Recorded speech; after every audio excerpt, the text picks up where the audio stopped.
अस्सलाम वालेकुम। Chapter number 17 exercise 17.5 आज हम लेक्चर डिस्कस करने वाले हैं। लेक्चर नंबर 14 के अंदर हम डिस्कस करेंगे क्वेश्चन नंबर 6 को, जिसमें आपको कहता है right the following binary relations of A cross be in tabular form.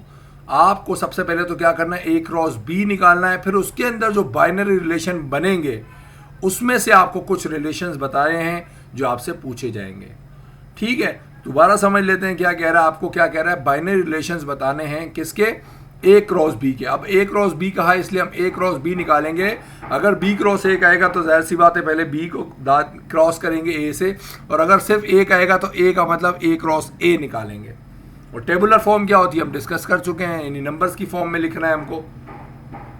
कब, जब आपको कहता है ए सेट जो है 0 1 2 एंड 3 है, बी सेट जो है 2 4 6 8 है, सच डेट ए की जो वैल्यूज है, स्मॉल ए की जो वैल्यूज हैं सारी की सारी बिलोंग करती है सेट ए से, और स्मॉल बी हम मान ले कह रहे हैं कैपिटल बी के एलिमेंट्स को, ये हमने लिख दिया स्मॉल ए की, यानी कि पहली तमाम वैल्यूज एक्स जिसको कहते हैं इनपुट आप कहते हैं, वो सेट ए से बिलोंग करती हैं, दूसरी तमाम वैल्यूज सेट बी से बिलोंग करती हैं। अब आपको रिलेशन 1 जो कह रहा है, यहाँ पर हम 3 रिलेशन अलग अलग पढ़ेंगे। पहला जो रिलेशन आपको मांग रहा है ए क्रॉस बी के अंदर, वो आपको कह रहा है कि ए क्रॉस बी जब आप रिलेशन बनाएंगे ए बी के वैल्यूज होंगी, लेकिन उसमें जो बी की वैल्यू हमेशा क्या होनी चाहिए, लेस देन 5 होनी चाहिए। यानी ऐसे रिलेशंस आप लिखेंगे जिसमें बी की वैल्यू क्या होनी चाहिए, लेस देन 5 होनी चाहिए। अब आपको ये बात अच्छी तरह पता है ए और बी का मतलब क्या है। ए का मतलब है एक्स की बात हो रही है, हम बात कर रहे हैं एक्स यानी इनपुट वाली वैल्यूज, बी का मतलब होता है आउटपुट वाली वैल्यूज। तो सबसे पहले हम इनपुट आउटपुट का मतलब डोमेन और रेंज चूंकि हम पढ़ चुके हैं उसको हम डिस्कस करेंगे। इसमें ए क्रॉस बी सबसे पहले निकालेंगे, उसके बाद हम समझेंगे इन रिलेशंस में आपसे क्या पूछा गया और क्या आपको बताना है। ठीक है, तो सबसे पहले देखें हम ए क्रॉस बी लिखेंगे। ए क्रॉस बी क्योंकि सबसे पहले उसने कहा ए क्रॉस बी के रिलेशंस बनाइए बाइनरी, तो ए क्रॉस बी मैंने लिख दिया, ए की सेट की जगह ए लिख दिया, बी सेट की जगह बी लिख दिया। इनके क्रॉस का मतलब होता है इनका कार्टेशियन प्रोडक्ट निकालना। अब यहाँ आप देख सकते हैं हम इनका कार्टेशियन प्रोडक्ट निकालेंगे। कार्टेशियन प्रोडक्ट कैसे निकलता है, मान लीजिए यहाँ पहला नंबर 0 तो पहले 0 लिखूंगा और उसके पेयर इन तमाम नंबर्स के साथ बना दूंगा। यानी 0 का पेयर पहले 2 के साथ बनेगा, फिर 4 के साथ, फिर 6 के साथ, फिर 8 के साथ। तो देखिए मैंने 0,2 फिर दोबारा ब्रैकेट में कोमा। अच्छा याद रखिएगा यहाँ राउंड ब्रैकेट आते हैं हमेशा, कुछ लोग यहाँ कर्ली ब्रैकेट्स भी बनाते हैं, नॉर्मली ये नहीं बनते, हमेशा यहाँ पर स्मॉल ब्रैकेट्स या राउंड ब्रैकेट्स बनते हैं। तो देखिए मैंने 0 2 का पहले एक रिलेशन लिखा, यानी एक आपके पास एक पेयर बनाया, फिर कोमा लगाया, फिर दूसरा पेयर 0 के साथ 4 का और 6 का, फिर 0 के साथ 8 का, ये पेयरिंग बन गई पहले 0 की इन 4 नंबर्स के साथ। इसको कहते हैं कार्टेशियन प्रोडक्ट।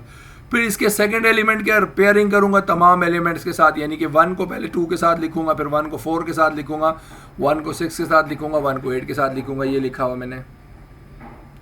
फिर थर्ड एलिमेंट है 2, तो 2 के पेयरिंग सबके साथ करूंगा, 2 को 2 से, 2 को 4 से, 2 को 6 के, 2 को 8 से मैं आप पेयरिंग करके आपको दिखा रहा हूँ। एंड देन लास्ट नंबर है 3, तो 3 को 2 से पेयर किया, 3 4 3 6 3 8, ये तमाम के तमाम पेयरिंग की। और याद रहे यहाँ सीक्वेंस जरूरी है, ऐसा नहीं है कि आप अपनी मर्जी से किसी भी तरीके आगे पीछे लिख लें टोटल, ऐसा नहीं है, इसको सीक्वेंस से पेयरिंग करना जरूरी है।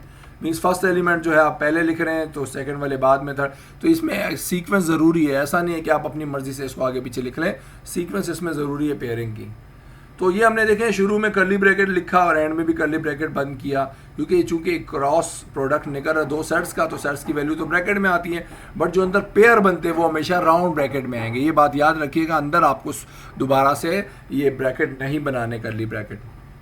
तो चलें हमने ए क्रॉस बी तो निकाल दिया। अब ये मैंने क्या किया, ए क्रॉस बी पूरा लिख दिया। अब ये कलर मैंने क्यों किया अब आपको समझाते हैं। चलें हम बात करते हैं पहली कंडीशन की, R1 जो उसने कहा था आपको, उसने आपको कहा था रिलेशन 1 क्या है कि ए और बी की वैल्यूज तो हों, but when B is less than 5, ऐसी वैल्यूज लिखनी है आपको सिर्फ और सिर्फ जो क्या हो जिसमें बी लेस देन 5 हो।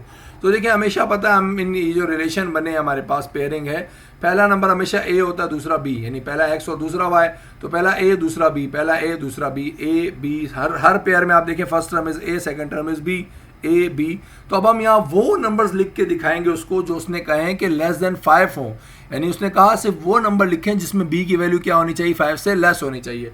तो देखें यहाँ हम बात करते हैं, यहाँ बी की वैल्यू क्या है, 2 है जो कि 5 से लेस होती है, बी की वैल्यू क्या है, 4 है जो कि 5 से लेस होती है, बी की वैल्यू यहाँ 6 है, 5 से बड़ी है, तो हम इसको नहीं लिखेंगे। फिर यहाँ देखें हम सिर्फ बी की बात करें, इसलिए हम ए को कभी भी नहीं देखेंगे कि ए में क्या हो रहा है। उसने सिर्फ बी कहा है, बी जो है 5 से कम हो, तो देखें ये भी मेरी वैल्यू काम की नहीं है, ये भी मेरे काम की नहीं है। फिर दोबारा यहाँ देखिए बी लेस देन 5 है, लेस देन 5 है, यहाँ दोबारा बी ग्रेटर देन 5 हो गया, बी ग्रेटर देन 5 हो गया। फिर यहाँ देखें बी की वैल्यू 5 से कम है, 5 से कम है, फिर यहाँ बड़ी है, फिर ये 5 से लेस है, 5 से लेस है, और ये 5 से ग्रेटर। तो ये जो कलर्ड मैंने किए हैं, कलर आपको सिर्फ समझाने के लिए किए हैं, आपको कलर नहीं करना पेपर में, आप सिर्फ समझने के लिए अपने पास छोटे से टिक लगा सकते हैं पेंसिल से कि ये आपके पेयरिंग आपके यूजफुल हैं इस रिलेशन में।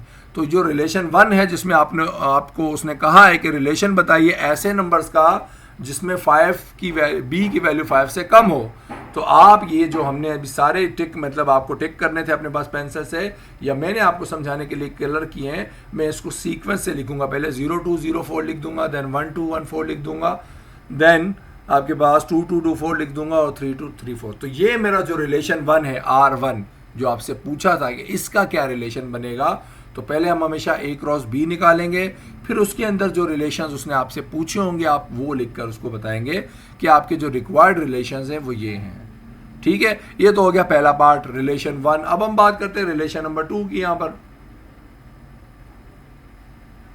तो देखिए रिलेशन नंबर 2 में क्या कहता है, A B की वैल्यूज तो हैं but A plus B equal आ रहा है 9 के। आपको क्या करना है, ऐसे रिलेशन बनाने जिसमें A और B दोनों की वैल्यूज को हम जब प्लस करेंगे, सम करेंगे, तो खुद ब खुद क्या बनने चाहिए, वो 9 बनने चाहिए, सिर्फ वो वैल्यूज लिखनी है। बट याद रहे अब इसमें आप अपनी मर्जी से नहीं बना सकते, जिस तरह अक्सर लोग क्या करेंगे 8 में 1 प्लस किया 9 बन गए, 6 में 3 प्लस किया, ऐसे नहीं करना। आपको रिलेशन किसके बनाने हैं, पहले आपको A क्रॉस B निकालना है, फिर उसके अंदर से रिलेशंस बनाने हैं अपनी मर्जी से। कोई आप ऐसा नहीं कि B क्रॉस A के रिलेशन बना रहे हैं, A क्रॉस A के बना रहे हैं, B क्रॉस B के। A क्रॉस B के पहले आप हमेशा क्या करेंगे, कार्टेशियन प्रोडक्ट निकालेंगे, हमेशा पहले A क्रॉस B निकालेंगे। और वो कैसे निकलेगा हमने अभी डिस्कस किया कि पहले नंबर को इस तमाम नंबर्स के साथ लिख दिया, पहले 0 को 2 के साथ लिखा, फिर 4, फिर 6, 8 के साथ लिखा, फिर इस तरह 1 को भी तमाम नंबर्स के साथ, फिर 2 को तमाम नंबर्स के साथ, फिर 3 को। तो ये हमारी जो पेयरिंग बनेगी, ये हमारा सबसे मेन काम है, इसको कहते हैं कार्टेशियन प्रोडक्ट निकालना। तो सबसे पहले तो आपने कार्टेशियन प्रोडक्ट निकालना है, उसके बाद आप उसकी कंडीशन जो उसने रिलेशन बोला है तभी आप बना सकते हैं। अपनी मर्जी से आप रिलेशन बना तो सकते हैं बट वो टोटली उसमें मोस्टली आपके रिलेशंस गलत होंगे, क्योंकि रिलेशन आपको 2 सेट्स को देखकर नहीं बनाने। रिलेशन आपको कार्टेशियन प्रोडक्ट जो है ना A क्रॉस B, उसके अंदर से रिलेशंस बनाने, अपनी मर्जी के नहीं बनाने। ठीक है, तो हमने A क्रॉस B निकाला, कैसे निकाला हमने अभी समझा है कि तमाम पेयरिंग्स को पहले, और याद रहे पेयरिंग हमेशा राउंड ब्रैकेट्स में आती है। तो मैंने लिख दिया जो वैल्यूज थी। अब यहाँ मैंने देखें दोबारा सा ये कलर कुछ किए हैं, वो बताते हैं क्यों किए हैं। अब हमें पता रिलेशन हमारा क्या था, A plus B equal to 9 के। हमें इसमें से वो नंबर लिखने हैं, आपको पता है A का मतलब फर्स्ट टर्म, B का मतलब सेकंड टर्म, फर्स्ट सेकंड, ये A है, ये B है, ये A है, ये B है। तो आपको वो सिर्फ वैल्यूज यहाँ लिख के दिखानी इस रिलेशन में जिन 2 नंबर्स को आपस में प्लस करके 9 बन रहा है। तो देखें डिस्कस करते हैं, 0 में 2 जमा करें 9 नहीं बन सकता, 0 में 4 जमा करें 9 नहीं बन सकता, 0 में 6 जमा करें 9 नहीं बन सकता, 0 में 8 जमा करें 9 नहीं बनता। 1 में 2 प्लस किया 3 हो गया, 1 में 4 प्लस किया 5, 1 में 6 प्लस किया 7, 1 में 8 प्लस किया 9। तो 1 प्लस 8 ये हमारे काम का रिलेशन है, इसलिए मैंने आपको यहाँ कलर करके दिखाया। आपको बेसिकली क्या करना है, इसको हल्का सा टिक करना है पेंसिल से अपने पास। ठीक है, अब हम बात करते हैं मजीद जो रिलेशंस थे, और उसके अंदर जो है रिलेशंस जो है आप क्या करेंगे, देखें 2 को 2 में प्लस करेंगे तो 9 नहीं बन सकता, 2 को 4 में प्लस करेंगे 9 नहीं बनेगा, 2 को 6 में ऐड करेंगे 8 बनता है, 2 को 8 में प्लस करेंगे 10 बनता है। फिर 3 plus 2 is 5, 3 plus 4 is 7, 3 plus 6 is 9। तो 3 एंड 6 भी मेरे काम का है और 3 8 काम का नहीं। तो इसका मतलब A क्रॉस B के सारे रिलेशंस में से जो सारे पेयर्स बने उसमें से मेरे काम के जो रिक्वायर्ड उसने जो कही है कंडीशन, उसके मुताबिक 2 ही है, 1 8 एंड 3 8 6। तो अब ऐसा नहीं है कि मैं पहले 3 6 लिख दूं बाद में 1 8। याद रहे मैंने कहा सीक्वेंस जरूरी है। तो पहले चूंकि 1 8 आ रहा है इसलिए मैं पहले 1 8 लिखूंगा, बाद में 3 6 आ रहा है इसलिए मैं बाद में 3 6 लिखूंगा। और चूंकि रिलेशंस हैं, सेट्स हैं, तो इसको आप कर्ली ब्रैकेट में लिखेंगे, और दो पेयर थे उन दोनों पेयर्स को आपने लिख के दिखा दिया। ये आपका आ गया सेकेंड रिलेशन। अब हम बात करते हैं इसमें थर्ड रिलेशन की, थर्ड पार्ट भी है इसका। उसमें आपको क्या कहता है, थर्ड रिलेशन में आपको कह रहा है भाई A माइनस बी इक्वल होना 1 चाहिए, यानी A और B को जब आप माइनस करेंगे तो क्या आंसर आना चाहिए 1। फिर बता दूं, हम याद रहे हम अपनी मर्जी से कोई भी नंबर इसमें से नहीं ले सकते, या अपनी मर्जी से कोई भी नंबर किसी भी जगह सॉल्व नहीं करेंगे। हम पहले A क्रॉस B निकालेंगे, क्योंकि जितने भी रिलेशंस वो आपसे मांग रहा है ए क्रॉस बी के अंदर से मांग रहा है, तो आप हमेशा पहले ए क्रॉस बी निकालेंगे। कैसे निकालेंगे अभी हम 2 पार्ट्स में डिस्कस कर चुके हैं। पहले तमाम पेयरिंग करेंगे 0 की तमाम नंबर के साथ, 1 की, फिर 2 की, फिर 3 की, और जो वैल्यूज आएंगी उनको अपने पास लिखेंगे। उसके बाद हम इसकी कंडीशन जो आपसे पूछी गई थी वो देखते हैं। अब कंडीशन क्या थी आपके पास यहाँ पर कि ए में से जब भी आप बी माइनस करेंगे आंसर क्या आएगा 1। अब यहाँ बहुत से बच्चे क्या गलती करते हैं हम वो भी समझ लेते हैं। अब देखिए यहाँ हम बात करते हैं, मान लीजिए फॉर एग्जांपल ये आपको पता है 0 में से 2 निकालोगे तो माइनस का 2, 0 में से, यहाँ बच्चे गड़बड़ कर सकते हैं। ये 1 में से 6 निकालें कितने बच गए, यहाँ नहीं सॉरी, ये हम बात कर रहे हैं कहाँ की, 3 और 2 की। चले पहले 3 और 2 समझ लेते हैं। देखिए हमने क्या किया, तमाम नंबर्स को आपस में माइनस करना है। अब जब माइनस कर रहे हैं, मान लीजिए किसी भी नंबर को आप माइनस कर ले या कोई फर्क, हाँ या इसकी बात करें 3 और 4 की, और 3 और 2 की बात कर लेते हैं। देखिए 3 और 2, 3 में से 2 माइनस करेंगे तो 1 बच गया, तो ये तो एक हमारा पेयर है। अब बात करते हैं 3 - 4 की, ठीक है ना। तो अब आप क्या करेंगे, 3 में से 4 निकालेंगे तो कितने बचेंगे जी। तो आपको लग रहा है, देखें इसमें इस चीज़ का ख्याल रखिएगा, 1 में और -1 में बहुत फ़र्क है। तो आप अगर 3 में से 2 निकाल रहे हैं तो सिर्फ 1 बच रहा है, ठीक है, समझ में आता है। बट 3 में से 4 निकालेंगे तो माइनस का 1 बचेगा, जबकि उसने क्या कहा आपको, उसने -1 नहीं चाहिए उसको। देखिए 1 में से भी 2 माइनस करेंगे कितने बच जाएंगे, माइनस का 1 बच रहा है। तो हम ऐसे नंबर्स नहीं लिखेंगे जिसका आंसर -1 आए। अगर उसने 1 कहा है तो सिर्फ 1 आना चाहिए, -1 भी नहीं आना चाहिए। लिहाजा हमारे पास जो पेयरिंग यहाँ बन रही है सिर्फ और सिर्फ ए की पेयर हमारे काम का, डेट इज 3 और 2। लिहाजा रिलेशन 3 जो था उसमें आपको जो वैल्यूज पूछी गई हैं, यानी जो थर्ड रिलेशन आपको पूछा गया उसके अंदर सिर्फ ए की वैल्यू आ रही है, डेट इज 3 और 2, ठीक है। तो ये R3 रिलेशन कहलाएगा, जो आपके पास कह रहा था कि ए और बी का जब भी आप माइनस करें तो 1 आए, ठीक है। फिर से समझ लीजिए, इसको याद रखिएगा, first term is A, second term is B, या इसको first term is X and second term is Y. जैसे आपको सवाल में XY कहेगा आप XY कहेंगे, ए बी कहेगा आप ए बी कहेंगे।